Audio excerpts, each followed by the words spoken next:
देखिए 50 से ज़्यादा समातें हो चुकी हैं। आईनी जो बेंच इस मकसद के लिए बनाए गए थे कि जो बहुत सारे पेंडिंग केसेस हैं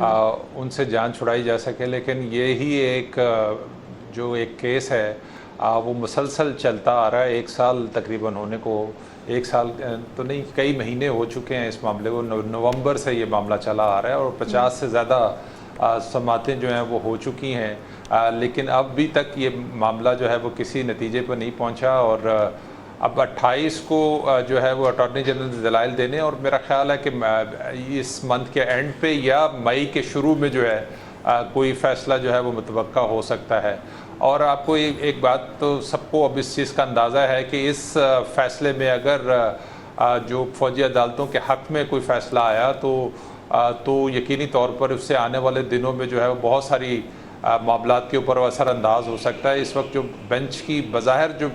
सिचुएशन लगती है कि जजेस जो हैं उनकी राय जो है वो डिवाइड है कि फ़ौजी अदालतों में ट्रायल हो सकता है कि नहीं हो सकता। तो उसमें जो एक जज साहब हैं जो अभी तक सारी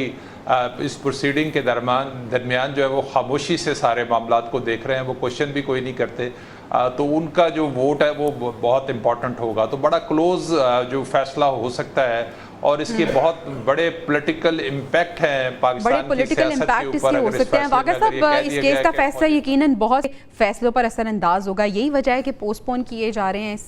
केस के फैसले को। मेरा तो ख्याल है कि इस केस को मज़ीद लिंगर ऑन करने के लिए इस तरह के सवाल और जवाब का सिलसिला शुरू हो चुका है, और मेरा ख्याल है शायद कई महीने अब इस बात पे लग जाएंगे कि क्या फ़ौजी अदालतों को अदालत कह सकते हैं कि नहीं। असल बात यह है कि जो आला अदलिया के जजेस हैं, शायद उनके जहन में ये बात है कि जो एक कोर्ट की डेफिनेशन है जिसमें एक आज़ाद हेयरिंग, आज़ादी के साथ अपना वकील करना दोनों पार्टियों को लाकर और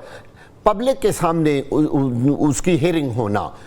वो शायद एक प्रॉपर अदालत की डेफिनेशन में आता है। यानी एक आज़ाद अदालत में सब लोगों के सामने, जिसे कहते हैं ना, इंसाफ होता हुआ नज़र आना चाहिए। शायद जजेस के जहन में ये बात है कि फ़ौजी अदालतें ख़ास तौर पर जब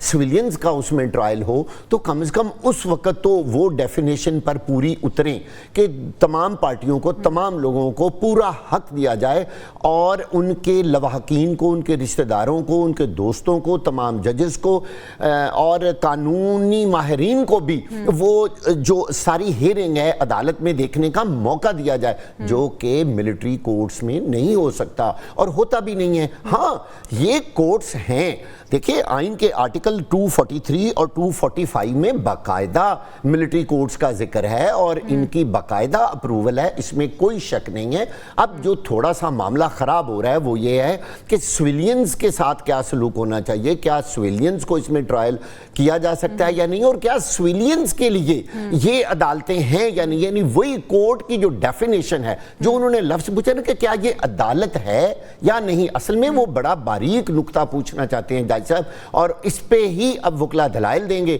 और एक तवील वक्त जो है अब इसी पे सर्फ हो जाएगा। चलिए इस टर्न को कंक्लूड करते हैं।